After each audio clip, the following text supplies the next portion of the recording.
Bonjour sacré nana qui a envie de briller de tes 1000 facettes et tous les sacrés mecs qui ont envie de nous rejoindre. Je suis très heureuse aujourd'hui de te parler de mon livre Émotif talentueux, être soi autrement, mon premier livre écrit en 2019, livre que je écris donc à peu près il y a 5 ans, mais je savais il y a 12 ans quand j'ai découvert ma singularité, plus spécifiquement le haut potentiel et l'hypersensibilité, que j'ai pas trouvé en termes de livre à l'époque le livre qui me donnait l'image complète et qui dépasse l'aspect je veux absolument savoir comment je fonctionne. Ça, il y a des tas de super livres qui expliquent notre mode de fonctionnement et qui sont très centrés aspect cognitif et c'est génial. Mais moi, j'avais envie d'un livre pratique, et un livre qui puisse répondre à la question et après, qu'est-ce que je fais avec ce truc-là? Et donc, je l'ai écrit. Voilà, c'est un best-seller aujourd'hui. Je suis en train d'écrire le deuxième, je t'en reparlerai plus tard. Il sortira courant 2024. Et ce que j'ai eu envie de faire aujourd'hui avec ce livre, c'est de lire les premières pages. Alors, je t'ai lu les premières pages du livre et puis j'ai évidemment, parce que je ne sais pas faire autrement, rajouté quelques éléments. Il n'y a rien à faire, hein. Moi, je ne sais pas rentrer dans les rails. Euh, Donc, si un jour on me demande de faire mon livre audio, ça va être très compliqué, que ça soit exactement la même chose que le livre papier, mais soit, je t'en parle et je te propose quelques éléments de réflexion en phase avec toutes tes facettes. Et c'est vraiment là-dessus que j'axe cet épisode. Mais finalement, euh, là, on est en train de se focaliser sur les facettes spécifiques au haut potentiel et à l'hypersensibilité. Et ce que je fais dans la lecture de ces pages et les commentaires que je te propose, c'est vraiment d'intégrer ces facettes-là dans la personne que tu es, dans la personne tout à fait unique et extraordinaire que tu es. À tout de suite! Sacré Nana est un podcast hebdomadaire qui s'adresse aux femmes qui veulent incarner leurs multiples facettes sur tous les plans de leur vie. Ces femmes qui veulent s'assumer avec authenticité et ouverture du cœur. Il s'adresse aussi aux sacrés mecs qui ont un désir authentique de comprendre et de soutenir les femmes dans leur parcours singulier. Tu découvriras des clés pour vivre pleinement ta puissance féminine par le biais d'entrevues avec des experts, des témoignages, ainsi que des épisodes solo relatant les nombreux conseils pour mieux incarner chaque facette du diamant que tu es. Cela en vue de développer ta foi en la vie, de ton potentiel féminin et de te réaliser sur de nombreux plans personnels et professionnels avec légèreté et joie. Et si tu es concerné par la haute sensibilité et le haut potentiel, tu trouveras également des ressources dans ce podcast. Sacré Nana est animé par Nathalie Alsten, senior coach, thérapeute, auteure du livre Émotif talentueux, être soi autrement et fondatrice de l'approche du développement du potentiel humaniste. Bienvenue parmi nous, Sacré Nana, le podcast qui te permet de rayonner de 1000 facettes.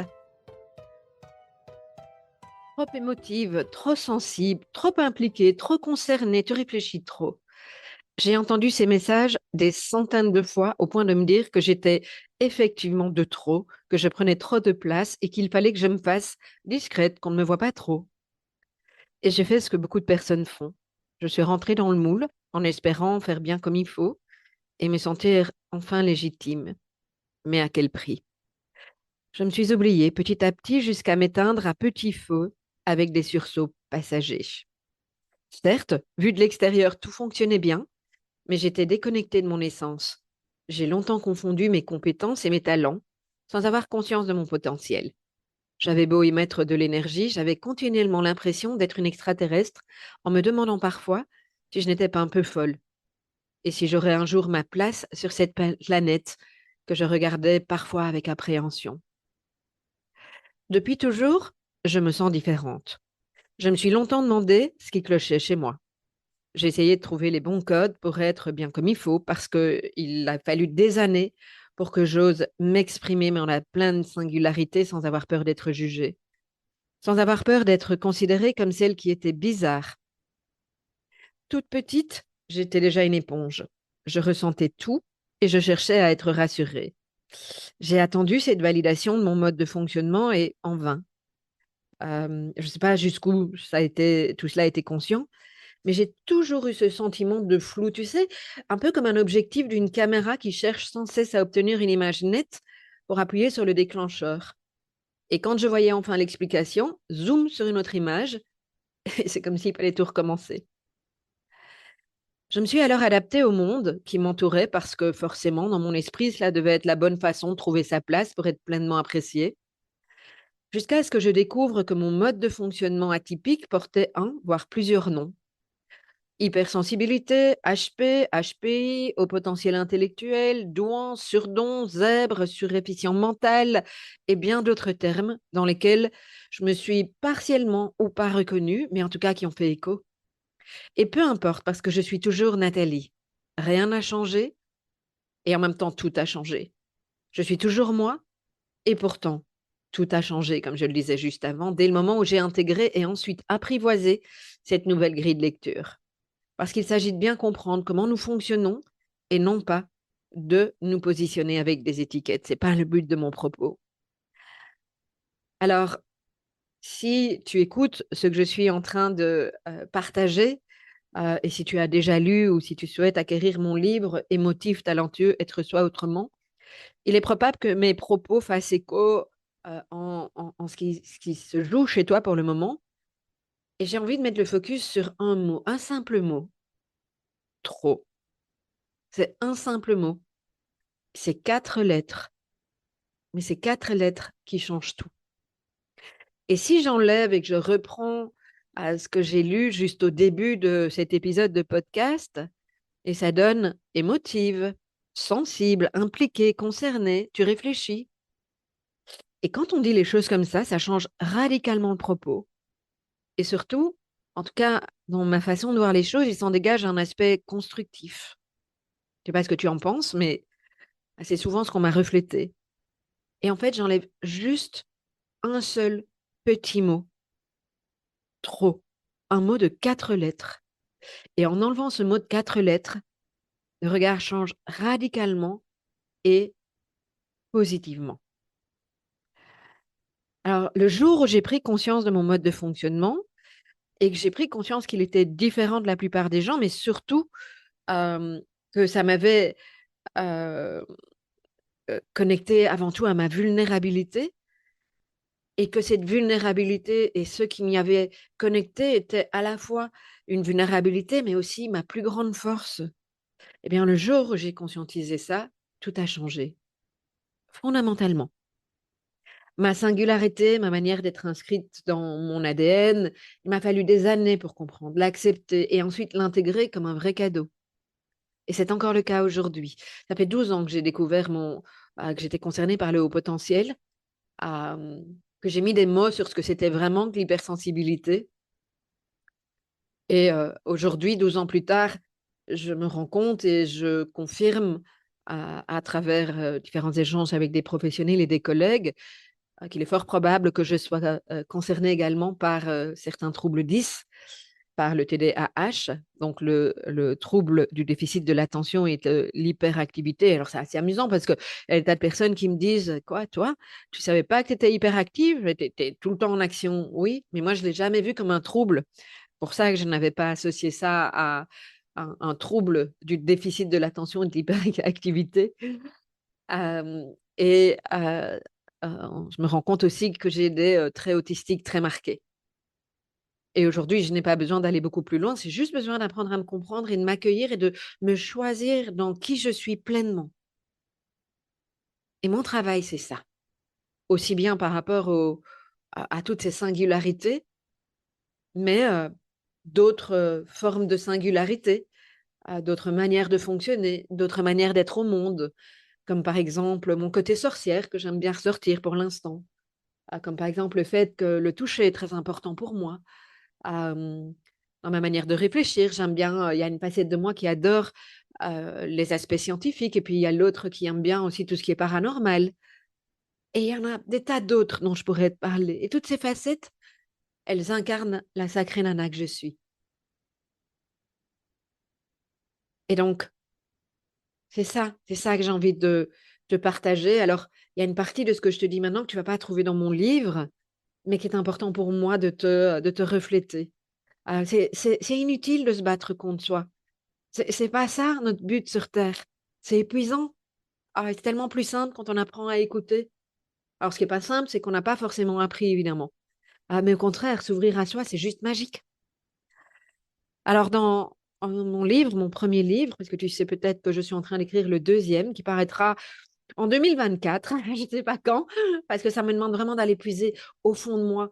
Et j'ai vraiment envie de publier un livre qui sera abouti.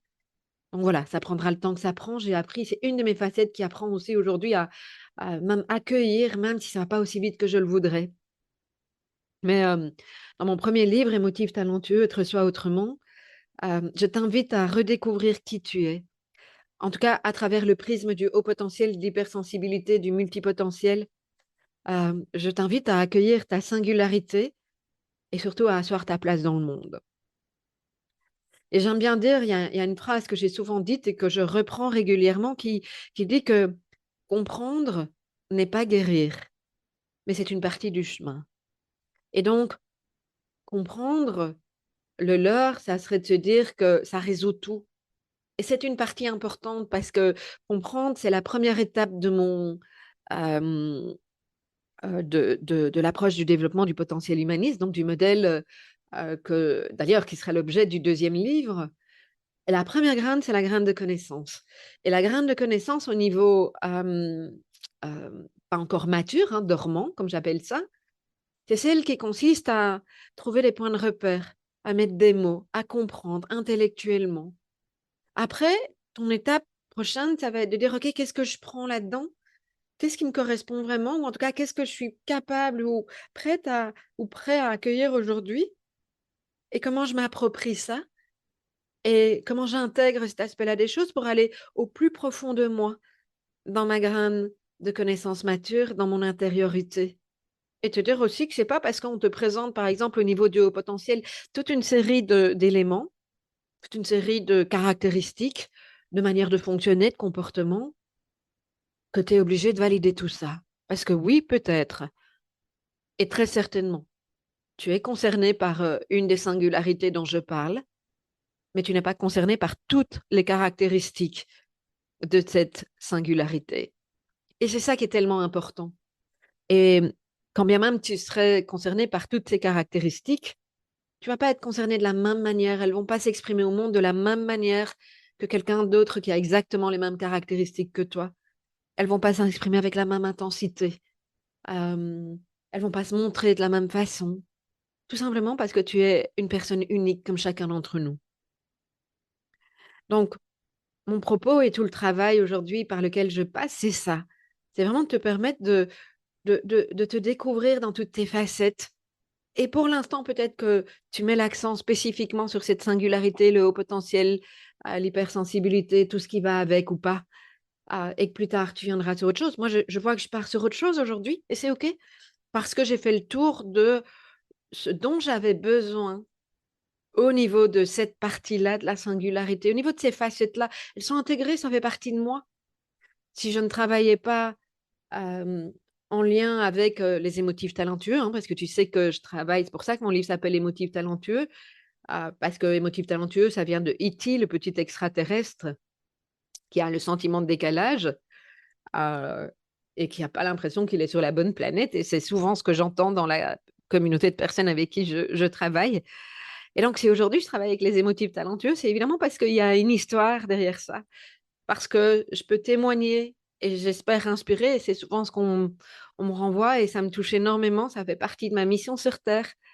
Euh, je peux témoigner de comment je me suis réapproprié qui j'étais, comment j'ai appris à connaître mes facettes, comment j'ai appris à plonger dans mon intériorité avec ces facettes et avec ce que ça peut comprendre de facile et de pas facile. Comment je peux euh, euh, déployer, cultiver ma graine je vais y arriver, hein, courage, c'est celle qui exprime, mais euh, moi, je peux cultiver euh, la graine de sagesse, celle qui consiste à observer qui je suis, observer comment je fonctionne, observer ce qui se passe, à quoi je réagis, ressentir ce qui se passe en moi, ressentir ce qui me fait réagir, ressentir les tensions dans mon corps, ressentir écouter ce que mon corps a à me raconter, écouter combien mon corps est une boussole absolument incroyable quand j'apprends à naviguer avec cette boussole et que j'apprends à manipuler cette boussole. Alors, manipuler, probablement pas le bon mot, mais j'apprends à l'utiliser. Et ça, c'est tellement, tellement important, cette graine de sagesse. Non pas sagesse dans le sens, je suis la petite fille sage et je continue à être conforme à ce que je pense qu'on attend de moi. Et j'ai bien dit, je pense qu'on attend de moi. Mais comment j'écoute ma sagesse intérieure, celle qui se fonde sur mon expérience. Et si l'expérience n'est pas encore là, comment je continue à aller dans cette expérience-là? Comment je fais pour la développer? En écoutant, en regardant, sans jugement. Ça, c'est vraiment important. Et ta graine de connaissance alliée à ta graine de sagesse, c'est ce qui te permet de t'aligner et d'être de plus en plus en phase avec qui tu es. Et ça, c'est vraiment important. Alors, je reviens à partie de mon livre et à ce que j'aborde dans ce livre avec la découverte. Tu sais, quand tu es encore dans la graine de connaissance, celle qui permet de comprendre, c'est une découverte complètement révélatrice. Parce que se voir avec des nouvelles lunettes, c'est une étape vraiment importante. Et évidemment, il y a toute une série de questions qui viennent avec ça, telles que, et maintenant, qu'est-ce que je vais mettre en place à la lueur de ces nouveaux éléments? Comment est-ce que je peux être certaine? Alors, que ce soit ces facettes-là ou d'autres, hein, ça reste valable sur tout ce que tu découvres en ce qui te concerne tout au long de ta vie. Comment assumer ma différence et oser être moi-même? J'aime bien utiliser singularité plutôt que différence aujourd'hui. Pourquoi accepter d'avoir des conversations superficielles quand ça ne m'intéresse pas? Qu'en vont dire les autres, à qui en parler ou pas et comment? Qu'est-ce que je dis? Pourquoi j'en parle? Pourquoi j'en parle pas? Est-ce que je dois faire attention? Comment je vais être reçue? Comment gérer l'intensité de ce qui se passe en moi pour l'instant, que ce soit au moment de la découverte, celle-là ou d'autres, ou à d'autres moments de ma vie? Quelles sont les pistes pour sortir de l'isolement, de cette sensation permanente d'être en décalage? Et de me dire que je suis une erreur dans le monde, que je suis pas née sur la bonne planète ou pas à la bonne époque, que le monde est pourri. Qu'est-ce que je fais avec ça? Quel moyen pour m'apaiser? Comment revenir à la sérénité? Comment revenir à mon ancrage? Comment revenir à moi? Comment sortir de l'ennui au travail également? Comment trouver ma voie? Euh, Comment rester nourrie dans mes échanges, dans ma manière de travailler, dans ce que je fais au travail? Il y a tellement de questions. Et les questions, ça fait très souvent partie de du remue-ménage des personnes avec qui j'ai l'habitude d'échanger, de travailler. Mes amis fonctionnent comme ça aussi, parce que je suis entourée de tas d'amis qui fonctionnent comme ça aussi. Et moi aussi, je me suis posé toutes ces questions. Et je vous entends au fil des années me poser ces questions-là. Et j'ai maintes fois abordé ces interrogations avec les personnes que j'ai accompagnées. Alors, à titre personnel, les témoignages m'ont vraiment beaucoup, beaucoup aidé.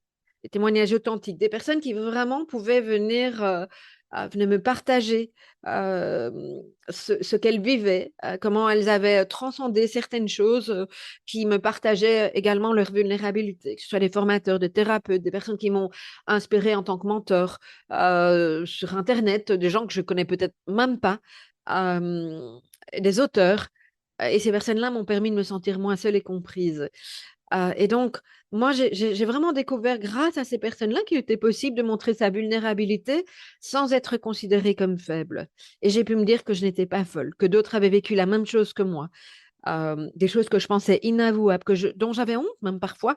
C'est à ce titre qu'aujourd'hui, j'aimais vraiment l'intention de continuer à transmettre mes prises de conscience, autant personnelles que professionnelles, à travers ce que je te partage maintenant, à travers mon premier livre, à travers le prochain, à travers également tout ce que je partage sur les réseaux sociaux.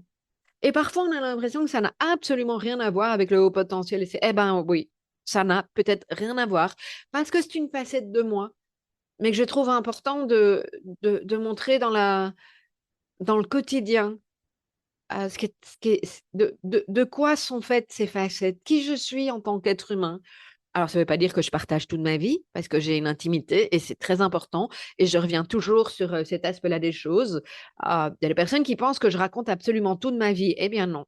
Je raconte beaucoup, mais ce qui, j'espère, fait sens, ou peut t'amuser, ou montrer mon grain de folie, etc. Mais il y a des tas de choses que je garde pour moi parce qu'elles n'ont pas à être partagées, parce qu'elles font partie de ma sphère intime et que Elle me relie à des personnes avec qui je suis intimement liée et que nous n'avons pas à partager ça parce que je ne me sens pas encore prête à les partager, parce que je ne sais pas encore te les partager avec mes prises de conscience et donc ça n'a pas d'intérêt de partager ma vie sur les réseaux sociaux s'il n'y a pas derrière quelque chose qui me permet de t'inspirer, y compris dans ma capacité à montrer mes failles. Et pas que. Je peux aussi montrer mes zones de lumière parce que ça aussi, je sais que ça peut t'inspirer. Donc, très important pour moi de revenir à cet aspect-là des choses. Alors, peut-être que tu me suis depuis pas très longtemps ou au contraire, tu as écouté pratiquement tous mes épisodes de podcast, mes vidéos YouTube, tu lis tout ce que je poste et probablement que c'est quelque chose entre les deux. Et c'est OK, c'est juste toi qui vois ce qui est juste pour toi. Et peut-être que tu as déjà lu mon livre et peut-être que tu vas te le procurer. Euh, voilà, par simple curiosité ou pour comprendre un proche ou pour te convaincre que tu fais partie des gens normaux et que tu n'es pas concerné par le haut potentiel ou au contraire, pour découvrir de nouvelles pistes. Et puis, mais qu'importe pourquoi tu t'intéresses à ce que je propose, pourquoi tu as envie d'avoir mon livre ou tu as eu mon livre dans les mains. Moi, je dis toujours que c'est le voyage qui est important. Et ce que je te propose, ce sont des nouvelles découvertes tout au long du chemin, que ce soit à travers le livre ou que ce soit à travers ce que je partage régulièrement. Alors, pour certaines personnes, la découverte de sa singularité, et plus particulièrement du haut potentiel, ça peut être vécu de manière très sereine et fluide. Euh, comme pour certaines personnes, elles sont au courant. Moi, je me suis rendu compte que j'ai des tas d'amis qui sont concernés, qui le savaient, mais pour qui c'était tellement intégré ils en parlaient même plus, tu vois, et donc c'est fluide depuis toujours. Et la question en tant que telle ne les intéressait pas, ok, puisqu'il n'y a pas de problème ou il n'y a pas d'enjeu par rapport à ça, puisque c'est intégré, et tant mieux. Et ça, je réinsiste sur ça, haut potentiel, hypersensibilité, multipotentiel et toute joyeuseté, quand on parle de double exceptionnalité, c'est-à-dire le haut potentiel associé à des troubles, ne veut pas nécessairement dire que c'est lourd à porter. Ça peut l'être, je ne remets pas ça en question, mais une bonne partie de ce qui me motive à partager tout ce que je te partage, c'est de te dire qu'il est complètement tout à fait possible de vivre sereinement, joyeusement et avec oui, certes, une intensité et parfois de la complexité, mais d'avoir une belle vie et d'occuper sa place dans le monde quand on est concerné. Ça, c'est vraiment mon message de cœur, un de mes messages de cœur. Donc voilà, j'avais envie de repositionner ça. Et puis oui, il y a des moments qui sont, wouhou, c'est intense. Moi, quand je pars dans mes émotions et dans certains aspects qui viennent m'impacter émotionnellement, waouh, waouh, ça peut décoller, hein. Ça peut vraiment décoller. Mais je le sais, et j'ai appris à me réguler, et je me connais bien, et je sais exactement ce qui peut me déclencher, tout comme je sais exactement ce qui peut m'apaiser. Et aujourd'hui, c'est beaucoup plus facile qu'il y a X années. Pourquoi? Parce que je sais exprimer. Ma graine de courage a cette capacité aujourd'hui parce que j'ai développé ma graine et cultivé ma graine de sagesse. Je me suis observée, je sais à quel moment les choses peuvent partir en vrille. Et je sais, par exemple, je donne souvent cet exemple-là, quand on travaille au moment d'un congrès virtuel de la douance, par exemple, surtout à la fin, quand on a beaucoup donné, il y a eu beaucoup d'échanges, je suis très fatiguée. Si quelqu'un vient me chercher sur quelque chose en lien avec mon perfectionnisme, quand on entend mon petit côté perfectionniste. Alors, je dis petit aujourd'hui par rapport à ce qu'il a été, mais enfin, il est quand même bel et bien là, même il a plein d'avantages. Euh, Parfois, il y a des gens qui vous balancent des trucs, waouh! Et en fait, ils parlent d'eux, je suis bien consciente de ça, mais néanmoins, il y a encore quelque chose chez moi qui est activé par ça, mais je le sais.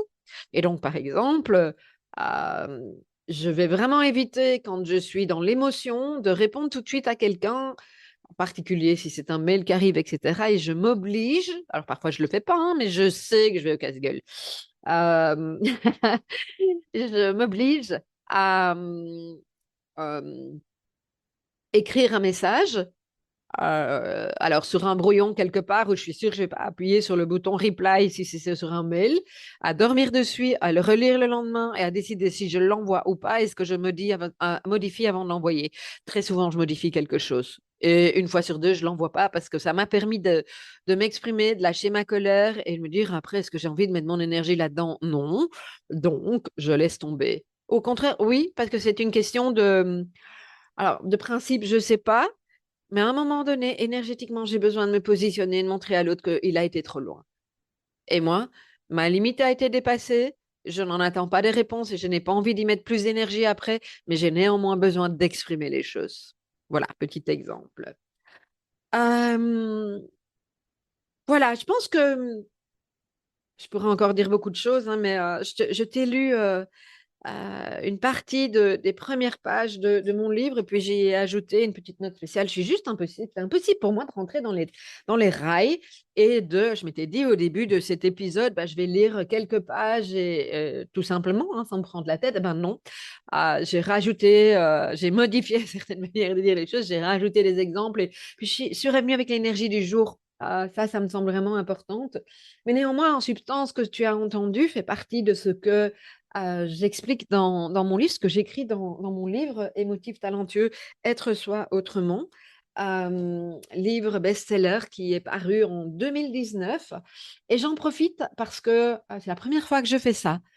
Mais pour cette année, pour la Noël, parce que j'ai énormément de personnes qui me disent, oui, est-ce que tu peux me dédicacer le livre, etc. Et la seule manière de pouvoir dédicacer le livre, c'est de me retrouver face à vous en conférence.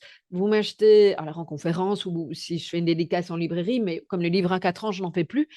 Euh, là, pour l'instant, je ne fais pas de conférences, j'en fais sporadiquement.